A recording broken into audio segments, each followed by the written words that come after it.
Hi, I'm Andrew Spieler. And I'm Mary Hope Rennie. And you're watching or listening to Behind the Sign, Real Stories from Real Estate. Welcome back, everybody, to episode 31. We're excited today. We've got another very special guest, Mary Hope. Yes. Who's our special guest? Yes, thank you for joining us. This is Michael Caouette. He is an agent in our office. And how many years have you been in real estate, Michael? 25 this year. Okay, just a few. Yep. Just kind of getting kind of out of the Getting newbie. warmed up. Yeah, Getting the right. newbie Getting warmed up. stage. The first quarter right there, Yeah. right? Yeah. Uh-huh. Yeah. So we want to learn about you.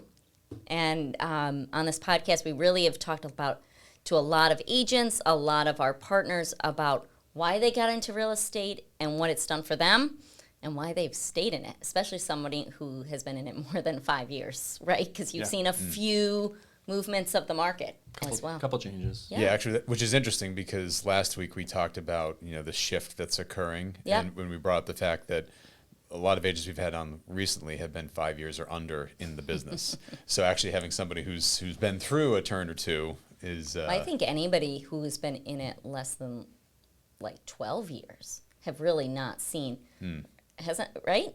Yeah. The market's been keeping on 2016, so 11 years, yeah. There you go. That was Right. kind of where... going.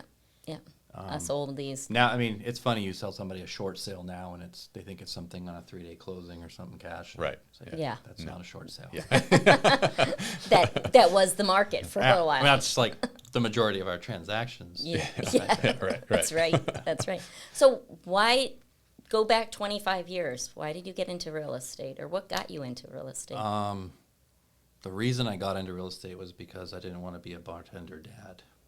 Okay, tell me more about that. We were I went to school for aeronautical engineering.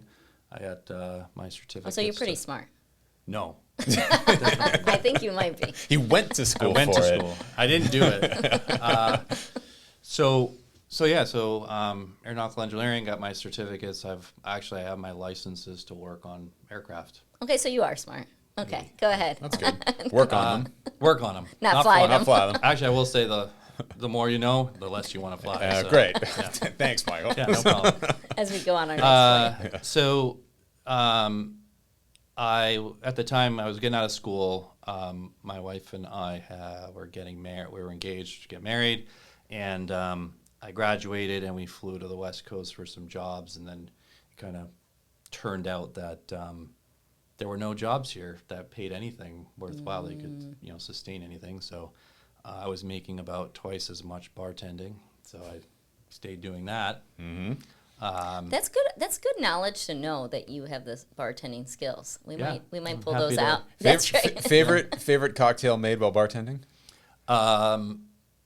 For other people, I would say it's probably either a Manhattan or a mudslide. Okay, but for you? For me, I love a strawberry daiquiri. Nice. Sweet. Interesting. Nice. I will say that I Sweet drink guy. That's why we're. it that's is why we're- absolutely yeah. Yes. And when I go to poker and I tell the guys like, go down the aisle, okay, Yeah. and you're gonna look there and you're gonna say, what would my wife like? Yes. And you got to make sure it's pink or it's orange, not. and if it's not, move on. Just keep going. Last night, Whatever one's got the bow and the flower, that's what I want. I, The little umbrella. I shared a hibiscus margarita with my wife last night. That's good. And a vanilla latte bourbon coffee drink, and I Love was that. like, "This is excellent." Isn't it? Yeah. I mean, I don't know what most guys don't know what they're missing. Yeah. Yeah. You know what? That's Telling so you. funny because my husband has started. He loves fruit margaritas. That Yeah. he started Watermelon to, margarita. and he never Spicy was margarita. into sweet. So the longer you're married, the more.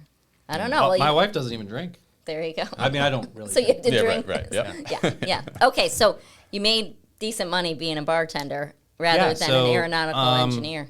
So we got married. Jenny and I were married. She was working for an airline at the time, and so I was like, I don't know if I want my career path to be bartending indefinitely.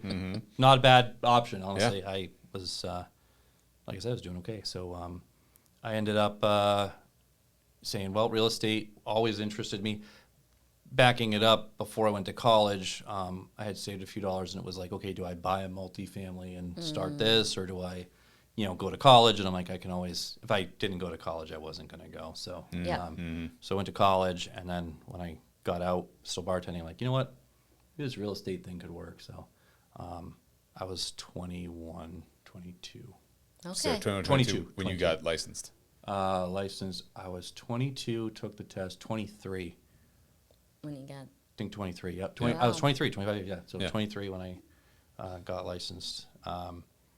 And that was it. So, I mean, it was tough. I mean, 23, and you got to remember, when I was 25 years ago, it's crazy. Yeah. There were books. Yeah. There was no internet. Right, yeah. So- it was the early dawn of the internet. Yeah, so I had just started, and they had just got rid of the books. And so I was remember like, the books. I remember was- shopping in the books. Yeah, so I was one of the first. I was the newbie with understanding the computer with all the old people looking over my shoulder saying, "How do you do this? How do you do this?" So, Interesting. Wow. Okay. So you just got into regular residential real yep, estate. residential real estate. Rough go, probably the first couple of years, and then the end of my second year, I said I'm either in or out at year 2, and so I could kind of see that it was going to start leveling out, and so that's what I stayed. And where were you? Were you here in New Hampshire? I was here in New Hampshire. I worked for Carlson GMAC at the time on the corner of Webster and Elm. Foy Insurance is there now. Yep. So worked there. I would go in very early. I'm an early starter, so my days start between 4 and 6. Yeah. That's why the So- conversation about the delayed. Yeah. Yeah. delayed Message. send. Well, fun Delayed fact about send. Michael. Well, I guess Michael and I. Every morning when I'm going into the office, and sometimes I've got early mornings where I'm on the road for shoots or whatever. I always pass by the Oh, the MJC A-frame? A-frame. Oh my God, that's on my first 101. stop usually. Yeah, so I'm always like, is he in there? Like, I'm looking for your car. I was there this morning, wasn't Yeah, I? and there was one day I saw you were in there, and I could see you through the window, and I was like, there's no way he's going to see me, but I flashed my lights and honked, but like, You should just honk the horn and go by. yeah, maybe I'll give like a double tap next time I go by, so that way he knows me. Yeah. Yeah, I start my day early, usually at the house for an hour or so, and then Yeah. that's my first stop. I'm usually at that office between 5:30 and 6:30. Now, the early riser thing, was that something that came as a result of you feeling the need for that for real estate, or was that just how you were programmed even before you got into real estate? I was always early, not that early. It came by necessity when I started because I was still. What would happen is I realized my first year in, as I was bartending, my bartending's an afternoon evening thing, so I would crank out all my business during the morning, and Yeah. then if I didn't have any work, I'd call over to the restaurant. I'd be like, "Who wants to go home?" Everybody in that world, everybody wants to go home. Right, I'm like, right. I just And then you were- then I would pick up a shift. Yeah. So So you said something that I think, again, this is the 31st episode, so we've talked to a lot of people. I'm a little scared. I'm like that. You set the bar pretty high. I'm Yeah. like, I'm gonna be right down there.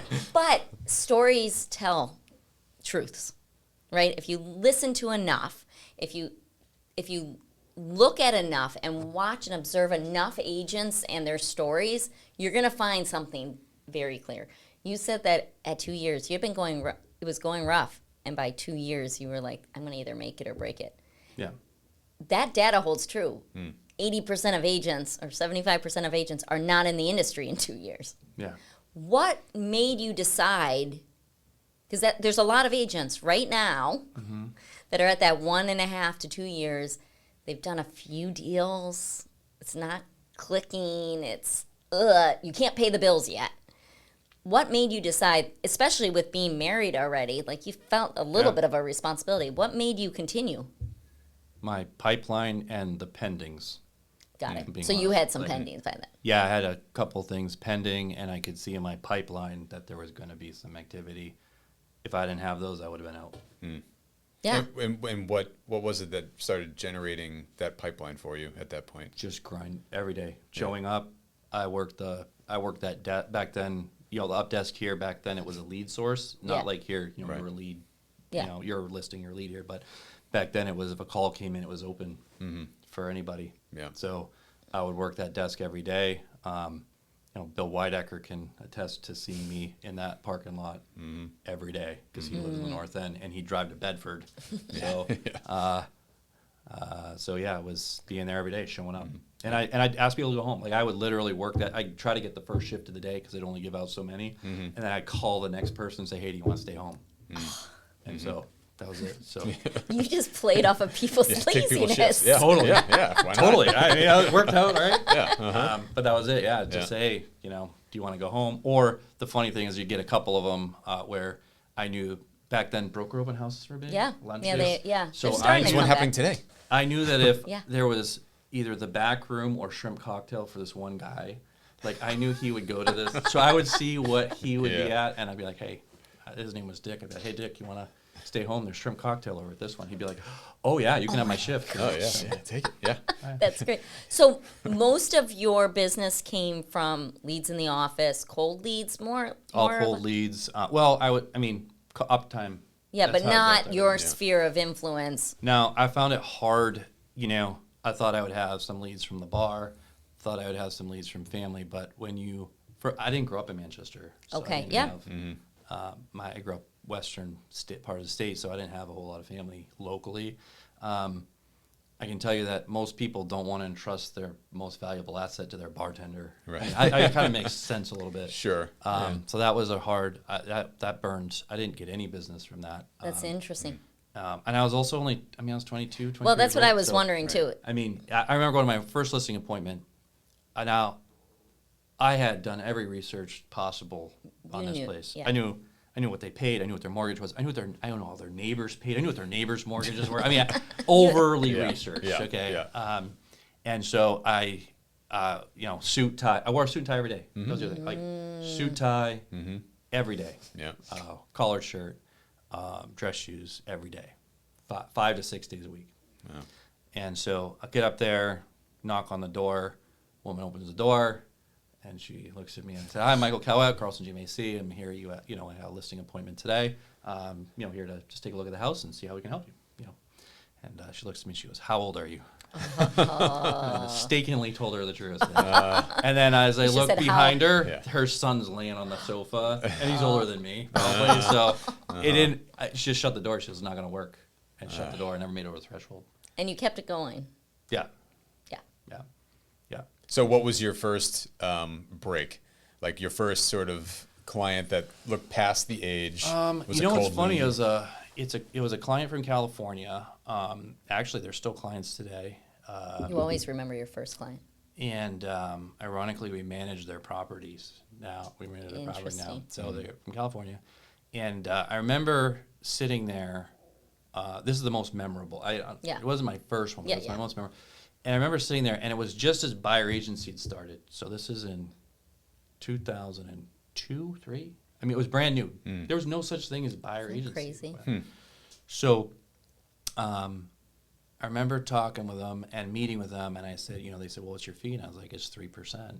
And they were like, "Oh, okay." And they just signed off, and I was like, "Wow, that was easy." But they recognized I was going to work hard, I was going to Yes. grind it, and Right. I did. I really worked. I mean, Right. really hard on Yeah. getting everything together. And I remember the same transaction.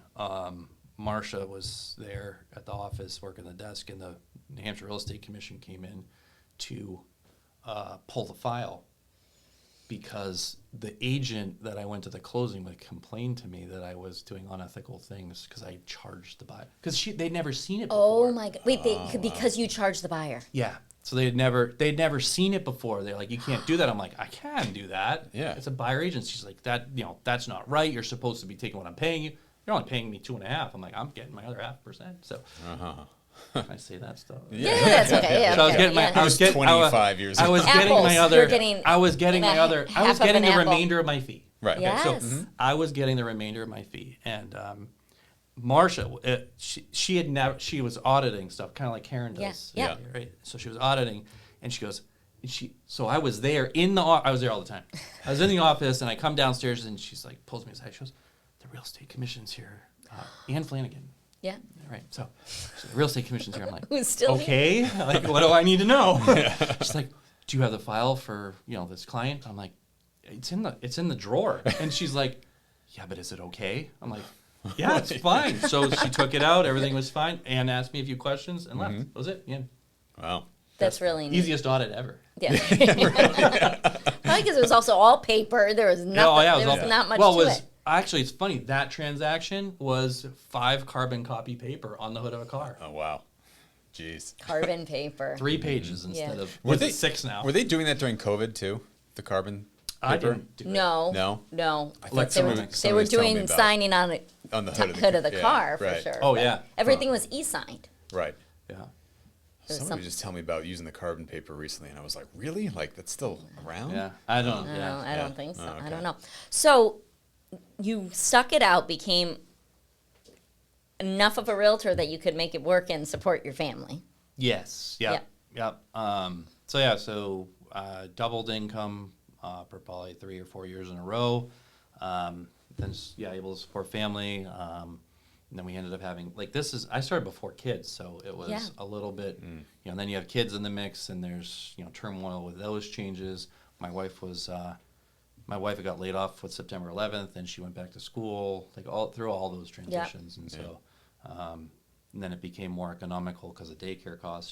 She was a school teacher, and so we ended up kind of talking as a family, and it was it makes more economical sense for one of us to stay home, and I had more income potential, Right. honestly, than a contract position. So so that's where that went. She stayed home and managed the house, which way harder than real estate. So we're That's my clear. wife is doing right now. Yeah. So yeah, that was it. So when did you buy your first investment property? When did you, and then we know that you at some point decided to get into property management. How did that come up? Sure. So first investment property was the first house we bought, Jenny and I. It was 2004, and it was a 2-family on the west side. We still have it today. And how did you get the idea to be buying a multifamily? That was really easy Yeah. because we couldn't afford a single. So There you go. So Out of necessity, you just kind of do it. oh yeah, there was no option of a single family home. So I had always liked the idea of in real estate investments. I also, for me, I'm pretty analytical. I like the ideas of, you start You're boiling an out. engineer by Yeah. So I mean, I Yeah, like the nature. idea of depreciation schedules and all that were really attractive to me to be able to make tax free if you never sell it or tax deferred money. And so it was an income source that was non taxable for me, and it was really attractive. yeah. Or reduced taxes, not fully Right. tax free. So first investment, first house we own.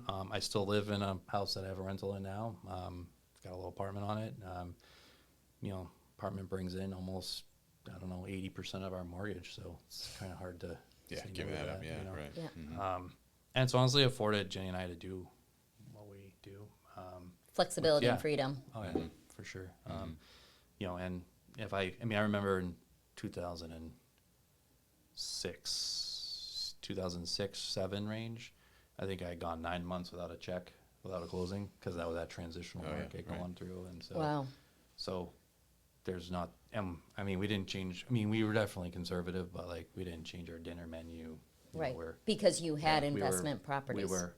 I don't know. We had some savings. I don't know if that was actually. To be honest, our really investing in real estate really didn't happen until I couldn't understand why people were investing in real estate. So because in 2002, 3, 4, 5, none of them made sense to buy. The numbers didn't make sense. No, that just didn't make sense. And so I remember talking to a couple of real estate agents how are you buying this? How do the numbers Yeah. work? They're like, well, it's going to be worth more tomorrow. All right. All right. Yeah. Well, that's Sure. kind of That's where kind of we're speculative. at kind of Yeah. right now, right? The numbers are for It's tough. It's very tough. tough. Yeah. Well, tough. and the big thing, you have to have an understanding of what it means to you, when Right. it comes down. What are to your tax. long-term goals Yeah. and stuff?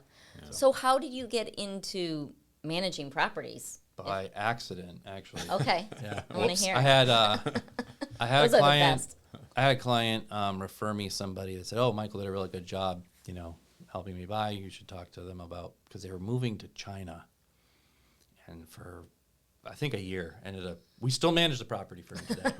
So, You have a lot of long. so we have so they moved to China, and I was like, okay, no problem. I kind of did it on the side a little bit, and this is back before a lot of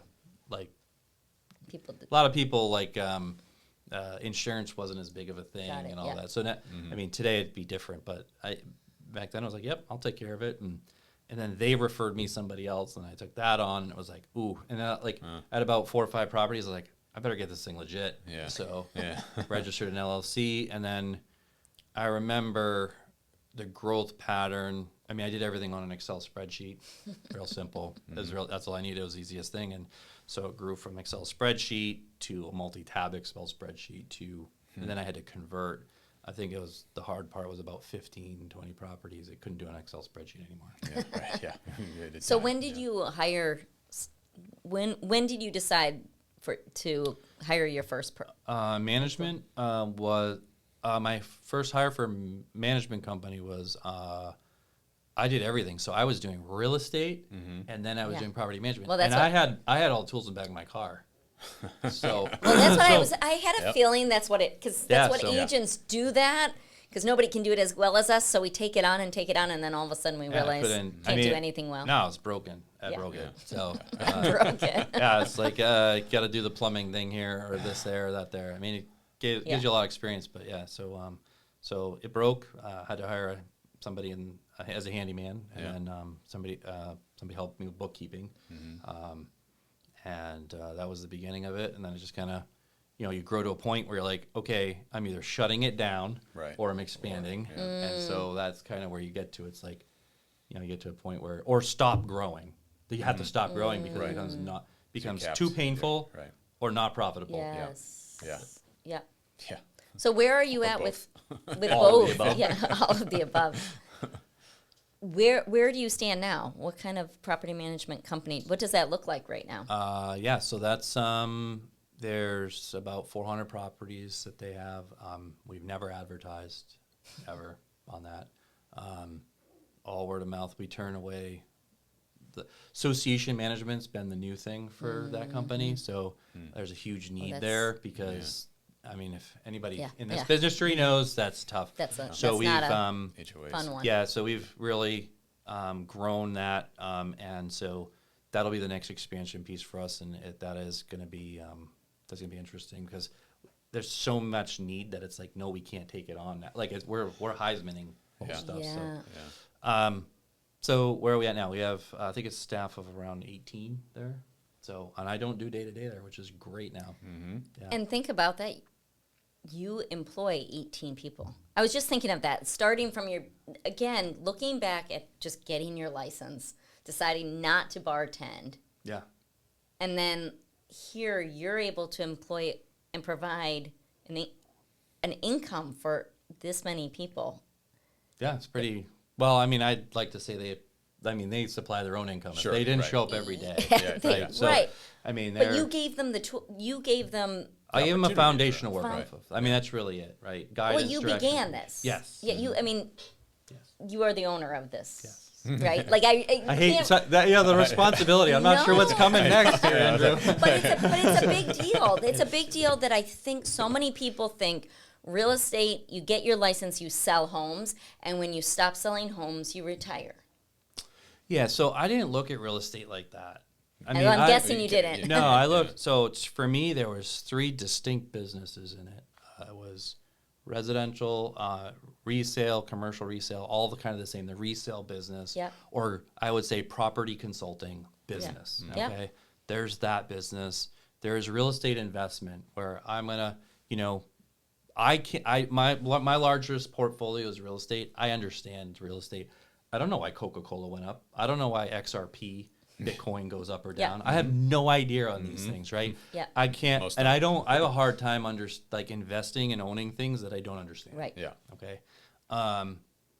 And so I know that when there's an opportunity in real estate, and it's not by somebody's misfortune, it's by somebody's mishap, right? So they're unfortunately have found themselves in a position where they need something, and we're able, if we're able to provide a need for that, then great. Yeah. And so a lot of times it's either a cash sale or they need the money in order to move out and they can't, so we will usually try to structure a deal, like a transaction where it's a win for them, they get what they need, and we're able to have some margin because otherwise it isn't going to work. Right. Right. And I think it's worked pretty well. I mean, I have a couple of real estate partners that I've started at the beginning with, and we're still together today. I mean, it's fun. I need to and enjoy it. So, Well, Well, I'm hearing a lot of consistency.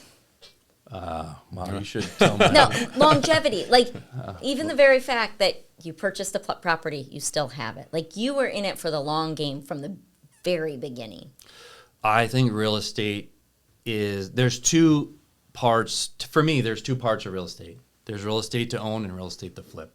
So delineating between those two things is really important.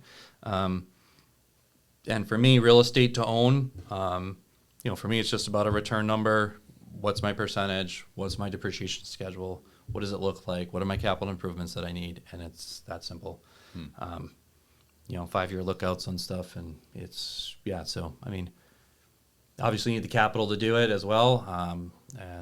And that can be challenging, and that's where the flipping part can come in and help, sustain and be able to move money into. But, honestly, most agents here, they're residential resale. The problem with, I see the biggest problem, I joke to people, like, you want to know when not to buy is when all the real estate agents are. Right.